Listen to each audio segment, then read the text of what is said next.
कथा के प्रति अगर आपकी सुनने की रुचि अटूट है, और कथा का मतलब केवल कथा नहीं, सत्संग, जहां भी भगवत चर्चा करते हैं उसके प्रति आप बड़े सजग हो,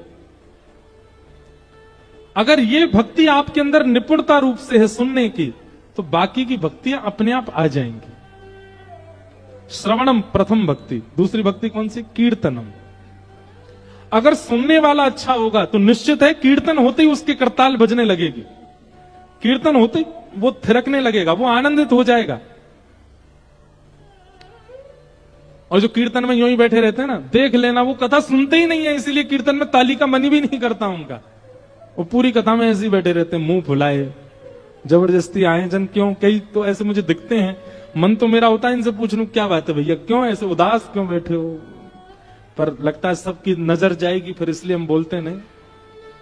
पर जो कथा नहीं सुनता उसका कीर्तन में भी मन नहीं लगता। तो श्रवणम कीर्तनम विष्णु, श्रवण अच्छा होगा तो कीर्तन होगा, और श्रवण और कीर्तन ये दोनों अच्छे होंगे तो स्मरण अच्छा होगा। आज कथा पूरी हो जाएगी, अब अगली कथा तक आपके पास केवल एक वस्तु रह जाएगी, क्या? स्मरण, याद। कथा की याद आएगी, यहां कही गई बातों की याद आएगी, यहां पर जो बह रही हवा है इसकी याद आएगी, लोगों की चर्चा, लोगों के विषय याद आएंगे, महाराज जी का आना याद आएगा, हमारा जाना याद है, सब कुछ याद आएगा, ये स्मृति याद आएगी। जिसने सुना होगा, जिसने कीर्तन किया होगा, उसी में ही स्मरण भक्ति आएगी, नहीं तो स्मरण भक्ति नहीं आ सकती।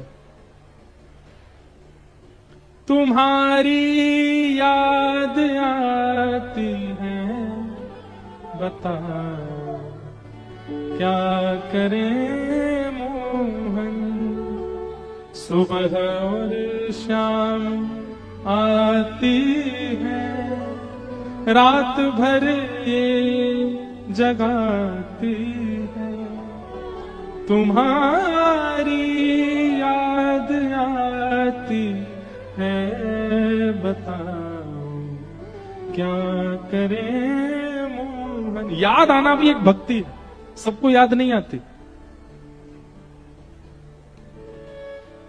याद आती है वृंदावन की, बिहारी जी की, ठाकुर जी की, किशोरी जी की, यमुना जी की, रज की।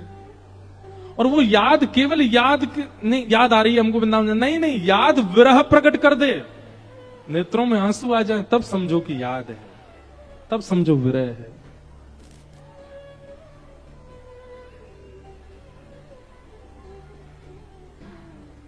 कैसी विरह वेदना हो, कैसी याद हो।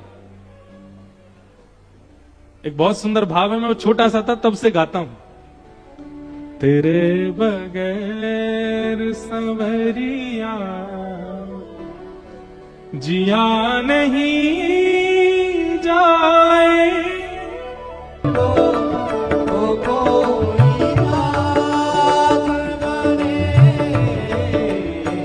तेरे बगैर संवरिया। करताल बजाओ। हमने इसी भजन से ही गाना शुरू किया, छोटे से तो सबसे पहले यही भाव गाते थे।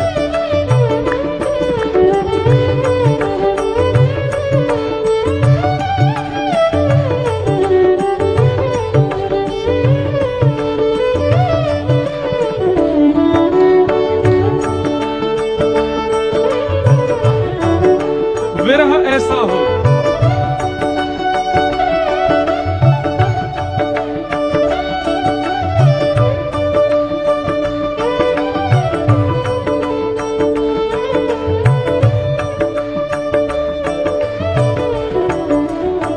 न जाने कौन सी बाकी अदा तुम्हारी है, न जाने कौन सी बाकी अदा तुम्हारी है, न जाने कौन सी बाकी अदा तुम्हारी है, न जाने कौन सी बाकी अदा तुम्हारी है। हजारों लाखों मिटे हैं, हे जहां श्री राधा जो संग में रमण करो प्यारे।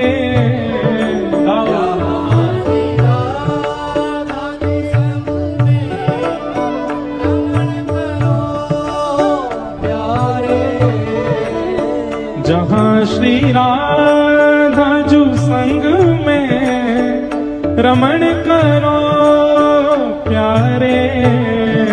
जहां श्री राधा जो संग में रमण करो प्यारे।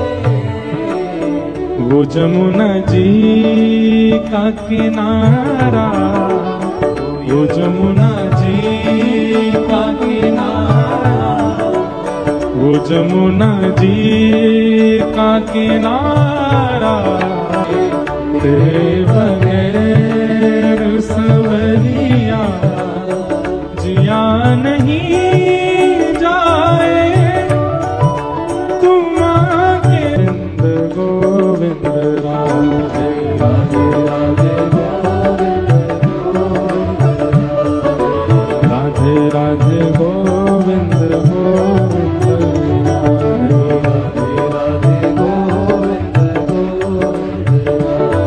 जय गोविंद राधे गोपाल राधे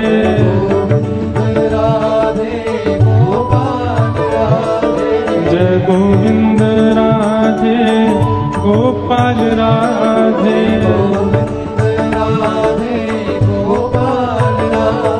जय गोविंद राधे गोपाल राधे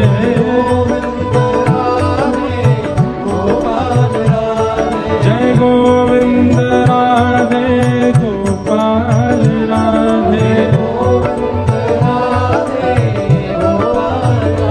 जय जय राधे राधे गोविंद गोविंद राधे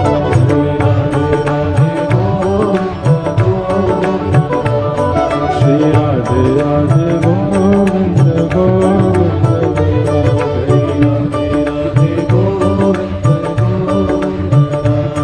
जय राधे राधे गोविंद गोविंद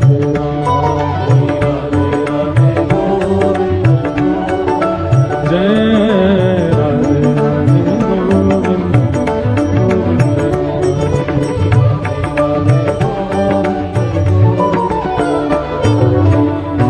स्मरणम।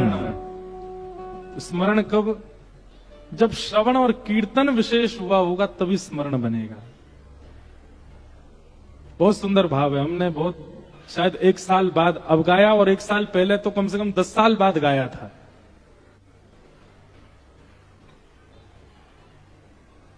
मैं लाऊं फूल तुम्हारी पसंद के प्यारे, मैं लाऊं फूल तुम्हारी पसंद के प्यारे, बनाऊं फूल के बंगले विराजो तुम प्यारे। ये सेवा मुझको दिलाओ तो कोई बात बने, तेरे बगैर सवरिया। स्मरणम तो श्रवण कीर्तनम स्मरणम, श्रवणम कीर्तनम विष्णु स्मरणम, फिर आगा पाद सेवनम, ठाकुर जी की सेवा, अर्चनम वंदनम दास्यम सख्य आत्मनिवेदनम। ये 9 भक्ति हैं। इसमें स्मरण भक्ति, सारी भक्तियां आ जाएंगी यदि श्रवण भक्ति उचित है तो। अगर श्रवण में प्रमाद है तो नवदा भक्ति की प्रत्येक भक्ति में प्रमाद आ जाएगा, लेकिन श्रवण में प्रमाद नहीं है तो आपकी अन्य कोई भी भक्ति डगमगाएगी नहीं। आपकी सेवा भी उचित होगी, आपका स्मरण भी अच्छा होगा, आपका सख्य भी बढ़िया होगा, आपका आत्मनिवेदन भी अच्छा होगा। इसलिए श्रवण को सुधारो। रुक्मणी जी ने भगवान को पत्र भेजा, ठाकुर जी ने रुक्मणी जी के साथ में विवाह किया। दूसरा विवाह ठाकुर जी का सत्यभामा जामवती के साथ, फिर सत्यभामा के साथ, कालिंदी के साथ, इस प्रकार 8 प्रमुख विवाह हुए ठाकुर जी के। तत्पश्चात भौमासुर नाम का एक राक्षस, जिसके यहाँ 16,100 राजकुमारियां बंधी थीं, भगवान ने उस भौमासुर का वध करके उन सबको वहां से मुक्त किया और ठाकुर जी ने सबके साथ एक साथ विवाह किया। 16,108 विवाह हुए। मैंने अनेक कथाओं में विस्तार से बताया है कि 16,108 कौन है, आज विस्तार नहीं कर पाएंगे, इसलिए कभी पूर्व की कथाओं को सुनिएगा। राजा नृण की कथा सुनाई गई, दान की विशेषता बताई गई। बंधुओं, संसार में सबसे बड़े 2 दान हैं, बताइए कौन कौन से? पहला है अभय दान। पूरा विश्व आपसे निर्भीक है, अभय है, आपसे किसी को भय नहीं। अगर आप धनवान बनते हैं और आपके धनवान बनने से कोई भयभीत हो रहा है तो आपका धनवान बनना उचित नहीं। कैसे भयभीत? बोला अब ये धनवान बन गया, अब ये ऐसा करेगा, अब ये मेरे साथ बुरा करेगा, इस प्रकार का भय ना हो। आपके ज्ञान के वर्धन से किसी को भय ना हो, आपकी किसी भी वस्तु के वर्धन से कोई भयभीत ना होता हो, ऐसा अभय दान सबसे बड़ा दान। दूसरा सबसे बड़ा दान है ज्ञान का दान। ये 2 सबसे बड़े दान हैं। जिनके पास अभय दान नहीं है, जिनके पास ज्ञान दान नहीं है, वो लोग फिर धन दान करते हैं, अन्न दान करते हैं, वस्त्र दान करते हैं, आदि आदि दान करते हैं। असहायों को ये करना है, पर पूरे विश्व को अभय दान और ज्ञान का दान, ये 2 दान विशेष। दान की बात बताई गई। ठाकुर जी की दिनचर्या, ग्रहचर्या, नित्यचर्या, सबका वर्णन किया गया। द्वारिका में ठाकुर जी कैसे रहते हैं, सब भाव बताए गए। पांडवों का राजसूय यज्ञ चल रहा है और उस राजसूय यज्ञ में भगवान 20,000 राजकुमारों को जरासंध के यहां से मुक्त करके लेकर के गए और वहां ले जाकर के ठाकुर जी ने पांडवों का राजसूय यज्ञ संपन्न कराया। सूर्य ग्रहण काल में ब्रज द्वारिका मिलन महोत्सव हुआ कुरुक्षेत्र में, आपसे थोड़ी दूरी पर। यहां पर ब्रजवासियों का और द्वारिका वासियों का मिलन हुआ है। ऐसी सुंदर वो कथा सुनाई गई ब्रज द्वारिका मिलन की। और ऐसा कहते हैं कि हमारी किशोरी जी भी आई थी। एकमात्र स्थान है जहां किशोरी जी ब्रज के अलावा गई हैं, कुरुक्षेत्र, ऐसा कहते हैं, प्रमाण भी होगा। और यहां पर सूर्य ग्रहण काल में द्वारिका वासियों से ठाकुर जी ब्रजवासियों से ठाकुर जी मिले। भगवान के परम भक्त श्री सुदामा जी का चरित्र सुनाया गया।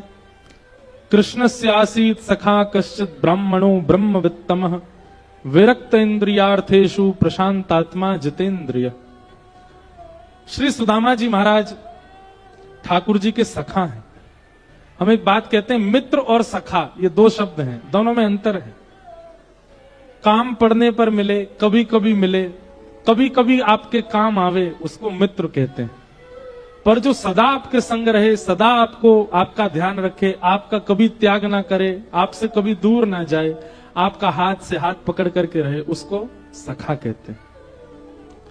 ठाकुर जी की नवदा भक्ति में मित्र भक्ति नहीं है, सख्य भक्ति है। ठाकुर जी मित्र किसी को नहीं बनाते और हम अधिकतर मित्र वाला रूप ही धारण करके रखते हैं। काम पड़ने पर जय चिंतपूर्णी मैया, जय ज्वाला मैया, जय कांगड़ा वाली मैया, जय बद्री विशाल, जय केदारनाथ, जय वृंदावन धाम। और जैसे काम बन जाते हैं, कौन चिंतपूर्णी मैया, कौन ज्वाला मैया, कौन वृंदावन धाम। हम लोग मित्र हैं, सखा नहीं।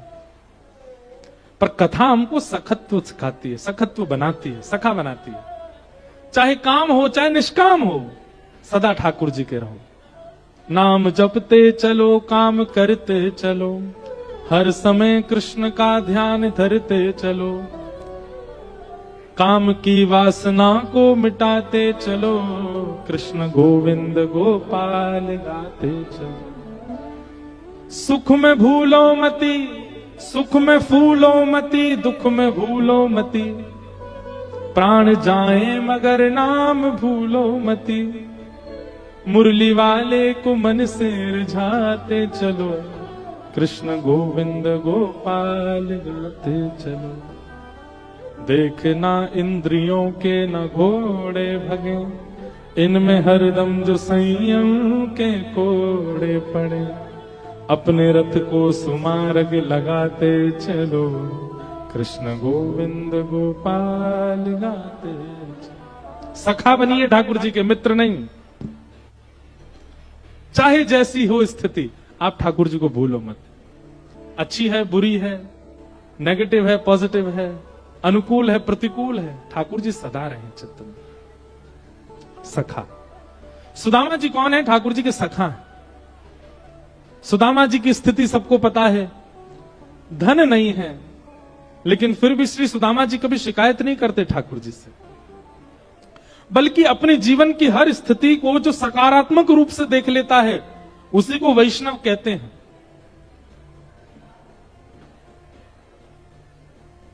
संसारी लोगों का रूप कैसा होता है? बहुत ध्यानपूर्वक सुनिएगा। आप किसी से मिलने के लिए गए, लेकिन सामने वाले व्यक्ति ने आपको भाव नहीं दिया, तो संसारी व्यक्ति क्या सोचेगा? मैंने कोई कमी छोड़ दी होगी, या ये थोड़ा सा अभिमानी है, घमंडी है, इसीलिए हमसे नहीं मिल रहा है, या आदि आदि जो भी बात सोचते हैं। पर वैष्णव व्यक्ति कैसे सोचता है? मिलने के लिए गया, लेकिन सामने वाले व्यक्ति ने प्रेम नहीं दिया, तो वैष्णव क्या सोचेगा? ठाकुर जी ही नहीं चाहते शायद कि मेरा इससे प्रेम हो, इसलिए ठाकुर जी हमको मिलने नहीं दे रहे हैं।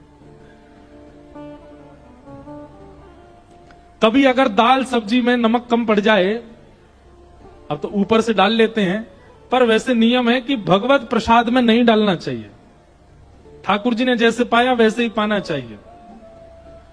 लेकिन फिर भी कभी कभी होता है जिनको ज्यादा ही स्वाद होता, हमको भी होता, हम भी कभी कभी डालते हैं। पर अगर भोजन स्वादिष्ट नहीं बना तो उसमें यह नहीं सोचना चाहिए आज माँ ने मन से नहीं बनाया, आज बहन ने अच्छे से नहीं बनाया, बल्कि ये सोचना चाहिए ठाकुर जी कह रहे हैं कम खा, अच्छा बनेगा तो ज्यादा खाएगा, पेट भर के खाएगा। हर स्थिति में भगवत कृपा का अनुभव करना एक वैष्णव का लक्षण होता है। हम बीमार हो गए, और बीमार हो गए, बिस्तर पर पड़ गए, ना कहीं जा पा रहे ना कहीं आ पा रहे। अब लोग क्या सोचेंगे? मैं बीमार हो गया, मुझे ऐसा हो गया।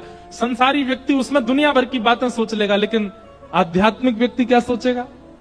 ठाकुर जी कह रहे हैं बहुत दिना से भाग रहो भैया, चलने एक देर आराम कर, कछु दिना पड़ो रहे, सोतो रहे, उठे मत ज्यादा। जैसे जिससे अत्यंत प्रेम होता है उसको हम जबरदस्ती सुला देते हैं ना, सो जाओ, सोते रहो। छोटे छोटे बच्चों को माँ जबरदस्ती सुलाती है दोपहर में। हमारी माता जी भी बहुत मारती थी हमको दोपहर में सुलाने के लिए, स्कूल से आती सुला देती थी, नींद आती नहीं, बच्चे सारे खेल रहे हैं बाहर, हमारी माता जी ऐसे पकड़ करके फिर सोती, सो तू भी सो। जिससे प्रेम होता है उसको प्रति एक भाव होता है ना, सो जा। ऐसे ही ठाकुर जी हमको पकड़ते तो है नहीं, तो क्या करते हैं? सिर दर्द कर देंगे, बुखार कर देंगे, अपने आप लेट जाओगे, ठाकुर जी हाँ आराम कर, कुछ दिन लेटा रहे। मतलब अपने जीवन की एक भी स्थिति को आप संसार से मत जोड़िए। आप देखेंगे सारी स्थितियां फिर आपको लगने लगेगी ठाकुर जी कर रहे हैं, ठाकुर जी करा रहे हैं, ठाकुर जी चाह रहे हैं। और ऐसा सोचते सोचते फिर ऐसा होगा ठाकुर जी की इच्छा से ही सब होगा। फिर अपने जीवन की किसी भी स्थिति को अपने ऊपर मत लो, सब भगवत कृपा। सुदामा जी ऐसा जीवन जीते हैं। धन नहीं है, अन्न नहीं है, वस्त्र नहीं है। श्री सुदामा जी से कोई कहता, बोले फिर भी तुम कृष्ण कृष्ण क्यों बजते हो?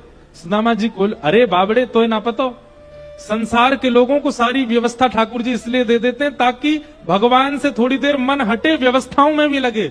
पर मेरे से सारी व्यवस्था हटा दी ठाकुर जी। ठाकुर जी कह रहे हैं तू तो पूरा मन मुंह में ही लगा, तेरा मन और कहीं नहीं जाना चाहिए, तू तो बस मुंह याद कर। बंधुओं, सकारात्मक बुद्धि को वैष्णवता कहते हैं। अभी हम एक जगह कथा कर रहे थे तो वहां कई बालक आए, वो बोल नहीं सकते, बचपन से जन्म से गूंगे हैं, सुन नहीं सकते, देख नहीं सकते। अब वहां के जो उनके सब देखने वाले वो बोले महाराज जी इनके बारे में कुछ कहो। हमारे मन में एक ही बात आई, मैंने कि हमारे ठाकुर जी अमनिया का भोग लगाते हैं। किसका भोग लगाते हैं? अमनिया का मतलब क्या होता है? जैसे आपने सब्जी बनाई, सब्जी बना करके ढक दी, सबसे पहले ठाकुर जी ही देखेंगे। उससे पहले कोई और देख भी ले अगर, तो ठाकुर जी भोग नहीं लगाते। ठाकुर जी अमनिया का भोग लगाते हैं। रोटी बनाते ही उनको कपड़े में धर दो, अंदर कहीं बॉक्स में रख दो, ठाकुर जी की भोग थाली में ठाकुर जी ही देखेंगे सबसे पहले, वही भोग है। मतलब वस्तु पर किसी और की दृष्टि ना पड़ी हो, वस्तु को किसी और ने स्वीकार ना किया हो, उस वस्तु को ठाकुर जी का प्रसाद बनाया जाता है। मैंने कहा भैया, हम सब बोलने वाले, हमने अपनी जीभ से ना जाने कितनों को रिझाया, हमारी जीभ झूठी हो गई। हम सब देखने वाले, हमने कितनी दुनिया की सुंदरता देख के अपनी आंखों को झूठा कर लिया। ये बालक जो जन्म से बोल नहीं सकते, जो जन्म से सुन नहीं सकते, जो जन्म से देख नहीं सकते, इनकी यह इंद्रिय अमनिया है। मतलब इस इंद्रिय से इन्होंने किसी को नहीं देखा, ये जब देखेंगे ठाकुर जी को ही देखेंगे। इनको जब दिखेगा तब ठाकुर जी ही दिखेंगे। ठाकुर जी ने इनकी जीव को अमनिया कर रखा, बोले तू दुनिया के लिए मत बोला है, तेरी वाणी तो सबसे पहले मैं ही सुनूंगा। अब व्यक्ति सकारात्मक सोच वाला हो, वैष्णव हो, तो ही ऐसा सोच सकता है, नहीं तो नहीं सोचेगा। नहीं तो संसार के लोग कैसे सोचते हैं पता है? रोज तो मैं 4 रोटी खाता था, पिछले 3 दिन से एक ही रोटी खा रहा हूं। 3 दिन पहले कुछ हुआ था क्या? बोले हाँ, शादी में गया था, वहां नजर लग गई है मुझको। वहां लोग घूर घूर के देख रहे थे, मुझको नजर लग गई, एक ही रोटी खा रहा हूं। खुद ही खा देते हैं, हमको नजर लग गई है, एक ही रोटी में पेट भर जाता, क्या बताया। ये संसारी लोग हैं। आध्यात्मिक व्यक्ति ऐसा नहीं सोचता। वो चलते चलते गिरेगा भी ना, तो भी उठ करके ऊपर ही देखेगा, अच्छा ठाकुर जी, मानो ठाकुर जी कह रहे हैं बेटा संभल के चल, आगे इससे भी बड़े गड्ढे आएंगे, अभी तो नेक्सस आयो है, नए कहीं फिसलो है, नए कहीं रपटो है। एक एक चीज को भगवत संबंधी मान करके जीना, ये एक वैष्णव का लक्षण है। वो नकारात्मक नेगेटिविटी या फिर तंत्र टोना आदि इन सब को नहीं मानता। क्षमा कीजिएगा, बुरा लगे तो लगे।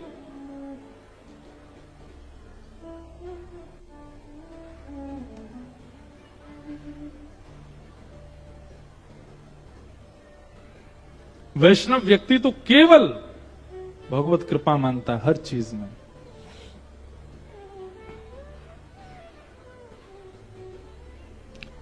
श्री सुदामा जी महाराज अपनी निर्धनता को, अपनी दुर्बलता को, वो कभी भी कोसते नहीं है ठाकुर जी को, बल्कि कृपा का अनुभव करते हैं। ठाकुर जी बहुत कृपा, आपने मुझे कुछ नहीं दिया ताकि मेरा मन स्वतंत्र रहे, परितंत्र ना हो जाए। हम सबका मन स्वतंत्र नहीं है। मैं भले ही कथा कर रहा हूं मंच पर बैठ करके, पर मेरा मन भी ठाकुर जी में लगा है, पर उसके अलावा भी संसार के किसी विषय में तो लगा ही होगा, क्योंकि विषय का उपभोग कहीं ना कहीं तो पकड़ के रखता है। पर सुदामा जी को कुछ ना दे करके ठाकुर जी ने मन कहीं और जाने ही नहीं दिया, अपने पास ही रखा। इसलिए कई बार आपके स्वरूप भेष को वैष्णवता नहीं कहते, आपकी विचार भेष को वैष्णवता कहते हैं। आप विचार कैसा करते हो, विचारों में सकारात्मक हो जाओ। सुदामा जी महाराज पत्नी के कहने पर द्वारिका गए, बहुत दिनों में पहुंचे। द्वारिकाधीश जैसे सुने सुदामा जी आए, दौड़ करके गए, जाकर के सत्कार करके बुलाए। देख सुदामा की दीन दशा, करुणा करके करुणा निधि रोए, पानी परात को हाथ छुयो नहीं, नैनन के जल सौ पग धोए। सुदामा जी महाराज के द्वारा लाए हुए तंदुलों को ठाकुर जी पा गए। श्री सुदामा जी को सब कुछ दे दिया ठाकुर जी ने, क्योंकि सुदामा जी ने कुछ भी नहीं मांगा था। भगवान की गणित थोड़ी सी विचित्र है, वहां कुछ नहीं का मतलब ही सब कुछ होता है। ठाकुर जी के आगे कुछ मांगने का मतलब है जीरो, ठाकुर जी के आगे बहुत कुछ मांगने का अर्थ भी है जीरो, और ठाकुर जी का कुछ नहीं मानने का मतलब है सब कुछ। कुछ मत कहो, जैसे राखो तैसे रहूं, जानत हो सुख दुख सब जन के, मुख सो कछु ना कहूं, जैसे राखो तैसे रहूं। ये भाव ठाकुर जी के प्रति प्रकट करना, ये वैष्णवता।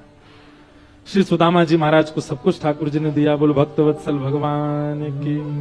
भगवान के यदुवंश को श्राप लगा, शांब के कारण संपूर्ण यदुवंशियों को शापित होना पड़ा। देखते ही देखते सारा यदुवंश संतों के श्राप से आपस में लड़ झगड़ करके नष्ट होने लगा।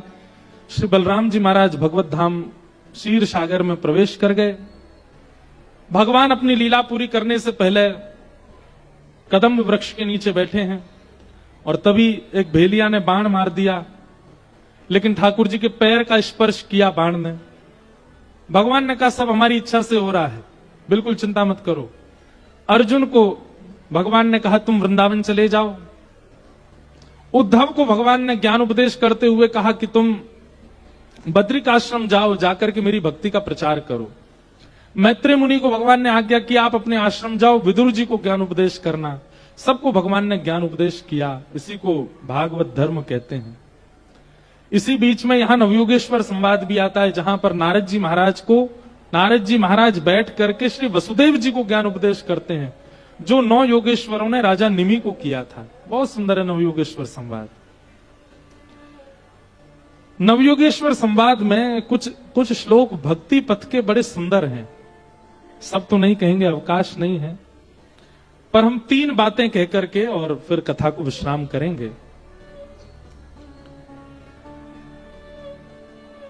राजा निमि ने भक्तों के लक्षण पूछे, क्योंकि व्यासपीठ का नाम भक्ति पथ है। आप 7 दिन से कथा सुन रहे हैं, 6 दिन से, इसलिए अंतिम प्रवचन में भक्ति के भाव ही समझ लीजिए और फिर कथा को विराम देंगे। राजा निमि ने भक्तों के प्रकार पूछे, कितने प्रकार के भक्त होते हैं, भक्तों के लक्षण कैसे होते हैं, कृपा कर हमें बताओ। और इसी उत्तर में हरि नाम के योगेश्वर उत्तर दे रहे हैं। 3 प्रकार के होते हैं, उत्तम, मध्यम और साधारण।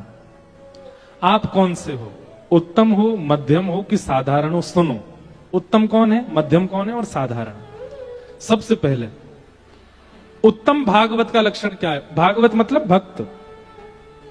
सर्वभूतेषु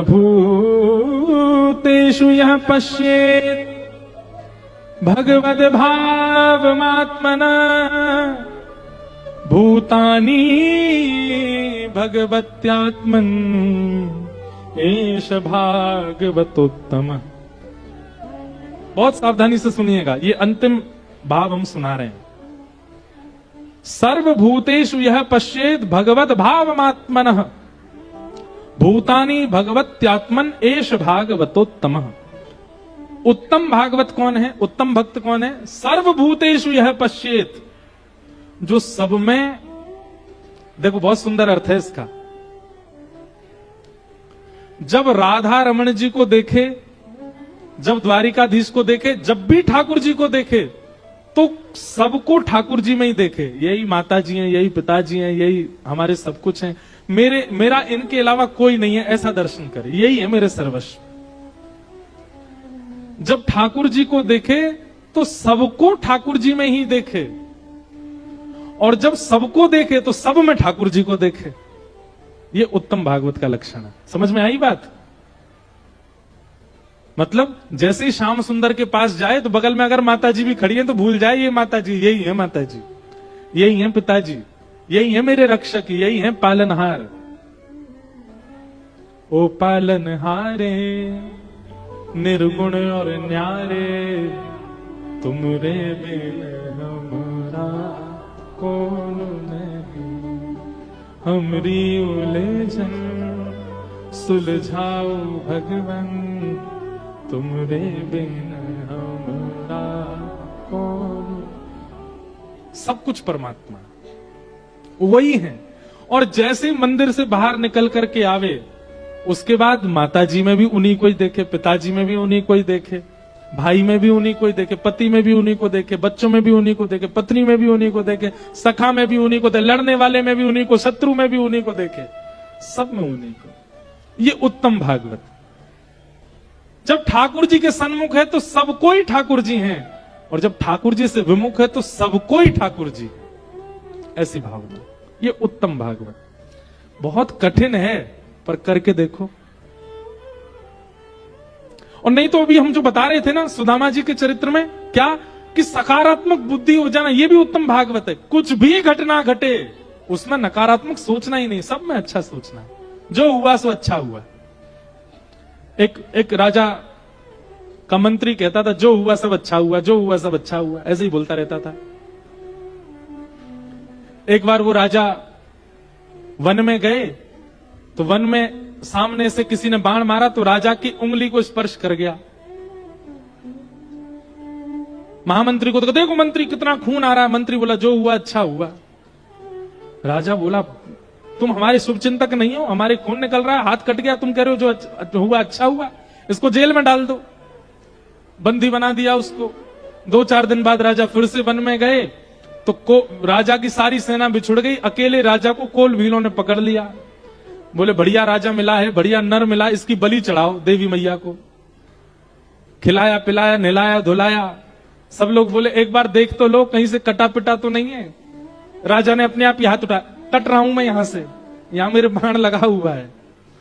उसके हाथ को कटा देख कोल भील बोले भाई खंडित है, इसकी बलि नहीं चढ़ेगी, छोड़ दो। राजा लौट करके आया, महामंत्री से बोला ये भाई एक बात बता, तैने ऐसा क्यों कहा था जो हुआ अच्छा हुआ? बोले महाराज अगर उस दिन आपका हाथ नहीं कटा होता तो मैं आपके साथ जाता, और आपके साथ अगर जाता तो आपका हाथ कटा देख करके आपको तो छोड़ दिया जाता, मुझको पकड़ लिया जाता है। तो अच्छा हुआ जो हुआ अच्छा हुआ, आपका हाथ कटा, आपने मुझे जेल में डाला, सब कुछ बहुत अच्छा हुआ। आप भी बच गए, मैं भी बच गया, नहीं तो एक के प्राण तो जाने थे। लेकिन जो हुआ अच्छा हुआ यह भी एक संसारी विचार है, जो हुआ परमात्मा ने किया यह एक आध्यात्मिक विचार है, यह एक सात्विक विचार है। इस विचार से रहना चाहिए। जो हुआ ठाकुर जी ने किया, ठाकुर जी कुछ अच्छे के लिए ही करा रहे हैं, सब अच्छा होता। ऐसी बुद्धि रखना भी एक उत्तम भागवत का लक्षण है। तो उत्तम भागवत का जो यहां पर वर्णन किया, क्या किया? सब में भगवान को देखे, और जब भगवान को देखे तो सबको भगवान में देखे।